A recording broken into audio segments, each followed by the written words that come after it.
எல்லாத்துக்கும் வணக்கம்.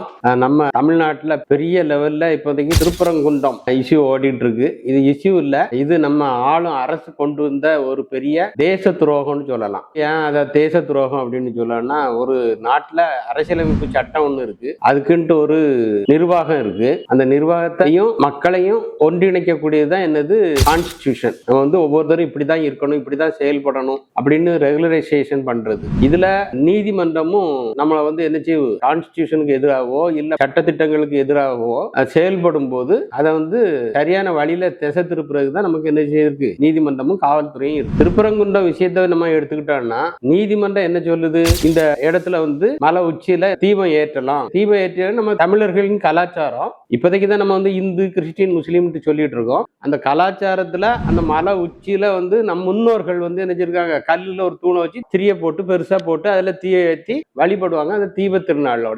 இத ஒரு நீதிமன்றம் உறுதி செய்த பிறகு அங்க வந்து தீபம் ஏற்றலான்னு பிறகும் நம்ம தமிழ் குடிகள்கிட்ட இருந்து, இந்திய குடிகள்கிட்ட இருந்து, அதாவது கோயில்ல வர உண்டியல்ல பைசா வாங்குற, சம்பளம் வாங்குற ஒரு செயலாளர் எப்படி இந்து அறநிலைத்துறையால அவர் நியமிக்கப்பட்டிருக்காரு. ரூபா கொடுக்கறது நானு, என் மக்கள், இதுல இருந்து சம்பளத்தையும் வாங்கி போட்டு அவரு இவங்களுக்கு எகென்ஸ்டா இந்த கோயில்ல யார் காணிக்க போட்டு இங்க தீபம் ஏற்றட்டும், இங்க வரவங்களுக்கு சாப்பாடு கொடுக்கட்டும், இங்க இருக்க வேலை செய்யற பூஜாரிக்கு சம்பளம் கொடுக்கட்டும், இதே செயலாளருக்கும் சம்பளம் கொடுக்கட்டும். யார் சம்பளத்துல இருந்து போகுது, ஒவ்வொரு இந்த கோயிலுக்கு வரக்கூடிய அத்தனை சமுதாயத்திட்ட இருந்தும் அத்தனை மக்கள்கிட்ட இருந்தும் வரக்கூடிய பைசா.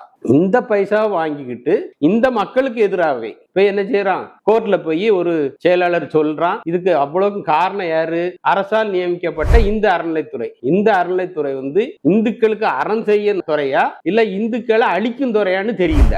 இப்படி எல்லாம் நம்ம சமுதாயம் போறது, இதை பார்க்கும்போது இன்னும் ஒரு சுதந்திர போராட்டம் நம்ம நாட்டுக்கு தேவைப்படும். எப்படின்னா, பிரிட்டிஷ்காரன் என்ன செய்ய, துப்பாக்கியை கொண்டுட்டு இந்தியாவுக்கு வரான். அவன் நம்ம மக்களை வச்சு நம்ம மக்களையே போலீஸ்ன்னு சொல்லி நம்ம மக்களையே அடிப்பான். நம்ம சுதந்திரத்துக்காக எனக்கு வந்து நீ எங்க நாட்டுல இருக்காத வெளியே போ அப்படின்னா, அதே மாதிரி நம்ம மக்கள் வழிபடுறத நம்ம காவல்துறை வச்சு என்ன செய்யறான், தடுக்கிறான், அரெஸ்ட் பண்றான். ஒரு உண்மையான செயல்பாட கூட செயல்பட விட மாட்டாங்க. இதே ஆளும் திமுக அரசு, நான் வந்து எப்பவுமே கட்சிகளை சாடுறது இல்ல, திமுக ஆட்சியில இருக்கு, நானும் அதுல ஒரு அங்கத்தினர், ஒரு பிரதிநிதி, இந்த தமிழ்நாட்டுல நானும் ஒரு குடிமகன். அப்ப நான் சொல்லக்கூடிய கடமையில தான் இருக்கேன். இந்த திமுக அரசு என்ன செய்யுதுன்னா, இந்த இந்து மக்களுக்கு இதுவரைக்கும் ஏறக்குறைய 163 கோயில்களை என்ன செய்திருக்காங்க, உடைச்சிருக்காங்க. ரோட்ல இருக்கு, அங்க இருக்கு, யாரு தலையிலும் இல்ல.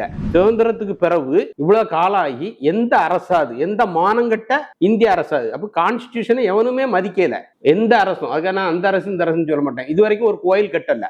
பாப்புலேஷன் எவ்வளவு இம்ப்ரூவ் ஆயிருக்கு, எவ்வளவு அதிகப்பட்டு இருக்கு. இப்ப இவ்வளவு அதிகப்படியான மக்கள் பெருகின பிறகு ஒரு கோயில் இல்ல, அதை எக்ஸ்டெண்ட் பண்ணல. இதுல உள்ள பைசாவை எடுத்துக்கொண்டு போய் நீ செலவு பண்ற, அரசு செலவு பண்ணுது. செலவுனா மக்களுக்கா செலவு பண்ற இல்ல. இவன் யார் இந்த கோயிலுக்கு காணிக்க போட்டானா அந்த கோயிலை விரிவாக்கம் பண்ணணும், அந்த கோயிலை டெவலப் பண்ணணும், அதையும் எந்த அரசும் செய்யல. அதையும் விட்டாச்சு. இந்த மக்களுக்கு சீமை ஏத்தி சாமி கும்பிடுற உரிமை கூட இல்லையா அந்த நாட்டுல?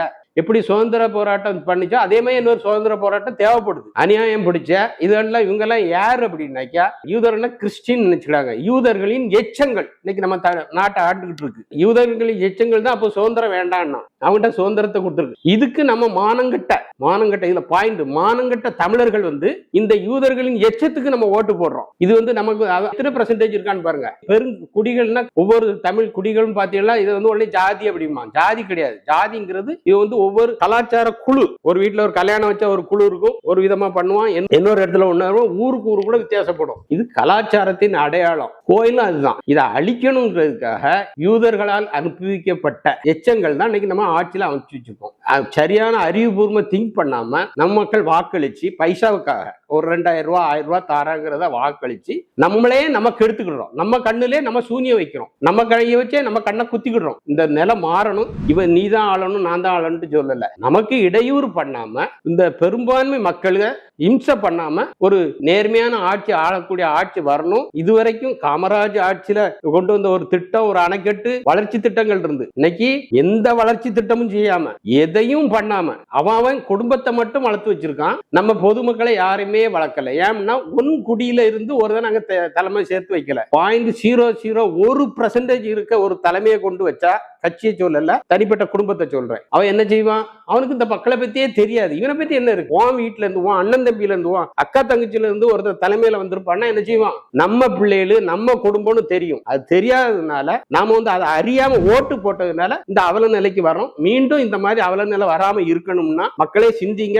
சிந்திச்சு செயல்படுங்க. இப்படி யூதர்களின் எச்சத்துக்கு, யூதர்கள் கிறிஸ்டின் சமயம் இல்ல, எப்படி மங்கோலிய இனமோ, எப்படி ஆரிய இனமோ, அதுமாதிரி யூதர்கள் ஒரு இனம். யாரு? ட்ரம். அவங்களது ஏவல்கள் தான் இன்னைக்கு நம்ம தமிழ்நாட்டை ஆண்டுகிட்டு இருக்கு. புதுசா வந்திருக்காங்க புது கட்சிகள் 2-3 வந்து என்ன செய்யுது, அந்த ஏவல்கள் வருது. நம்ம தமிழ் குடியில இருந்து ஒரு தமிழர் வந்து தலைமை ஏற்று ஆட்சிக்கு வந்தா மட்டும்தான் நம் தமிழ் மக்களுக்கு விடிவு காலம் பிறக்கணுக்கு வேண்டி விரும்பி கேட்டுக்கொள்றேன். அந்த மாறுதல் உங்கள்கிட்ட கிடைக்கும். நன்றி, வணக்கம்.